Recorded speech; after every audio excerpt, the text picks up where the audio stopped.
Bonsoir Nicolas. Bonsoir Mohamed. Mystique, il est derrière elle, une œuvre pléthorique. Vous nous en aviez déjà parlé, on s'en souvient Nicolas. Expo parisienne qui lui rend donc hommage, je suis parti pour rester. Ouais, c'est le nom de cette expo, un nom très poétique. Expo organisée par la galerie Madgot dans le 13e arrondissement de Paris. On y découvre une sélection d'œuvres marquantes de la pochoiriste française. Car si vous êtes déjà passé à Paris, bien entendu, vous avez sans doute déjà aperçu ces silhouettes de femmes sur les murs de la capitale. Ces pochoirs accompagnés à chaque fois d'une phrase poétique imaginée par Mystique, des silhouettes pour crier sa furieuse envie de liberté et d'émancipation. Elle disait « Je ne suis pas féministe, je suis pire ». Elle revendiquait une liberté totale dans sa vie et dans son œuvre. Et depuis son essai, ce sont ces beaux enfants qui font perdurer son travail et sa mémoire. Et avec Guillaume Gouet, on a rencontré justement Antoine Nova, son beau-fils. Écoutez.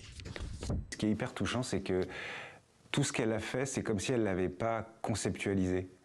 Mais c'est la force de son œuvre qui finit par représenter toutes les femmes, qui finit par délivrer des messages puissants sur la libération, l'indépendance, l'autonomie des femmes et des femmes artistes. Elle a construit son œuvre comme elle a construit sa vie.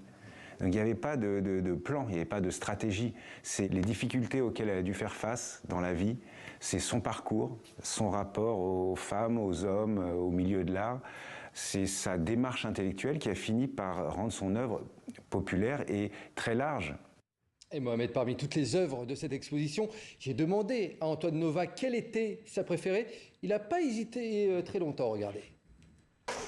Alors voilà une œuvre que j'aime particulièrement dans cette exposition. Donc là, ce que j'aime bien dans ce tableau, c'est que c'est son visage, c'est sa silhouette, ce qu'elle a un peu abandonné au fur et à mesure du temps, mais là on voit son petit air un peu espiègle. Et voilà, un jour elle s'est lassée de s'auto-reproduire sur ses propres tableaux.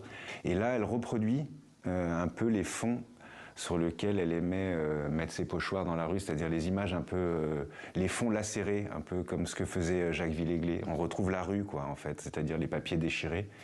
Mystique, c'est toujours un visuel et un aphorisme. Et c'est d'abord l'aphorisme qui prédomine pour elle, sur un aspect parfois humoristique, parfois un peu politique,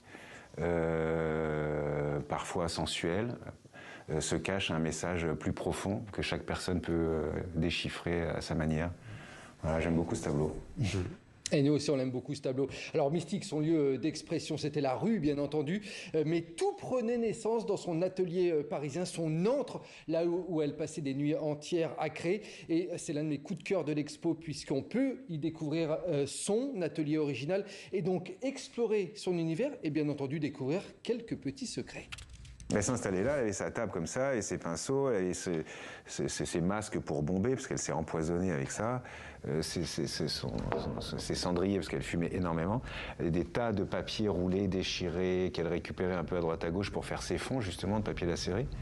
Et puis après, il y a, bon, ça c'est des bombes, puis après il y avait un peu d'inspiration, toujours, on voit là le Rimbaud de Pignon-Ernest, on voit une petite phrase de Fernando Pessoa, une phrase poétique. Voilà, elle s'entourait comme ça de petites choses qui devaient l'inspirer. Après, en musique, elle aimait Bachung, elle aimait Brigitte Fontaine, elle aimait énormément Léo Ferré. Voilà, ces chanteurs, poètes, rebelles, énervés. Voilà, un sacré personnage Mystique, disparu donc en 2022 et son œuvre, elle perdure. Je vous invite vraiment à découvrir cette très très belle expo. Je suis parti pour rester, organisée par la galerie Madgot dans le 13e arrondissement donc de Paris. Il vous reste quelques jours pour y aller puisque c'est jusqu'au 25 octobre. Eh bien ça tombe bien, on est le 15, 10 jours tout juste, Nicolas. Voilà. Merci beaucoup Nicolas pour cette chronique. Merci à vous d'être fidèle à 64 minutes et à TV5 Monde et à demain avec grand plaisir.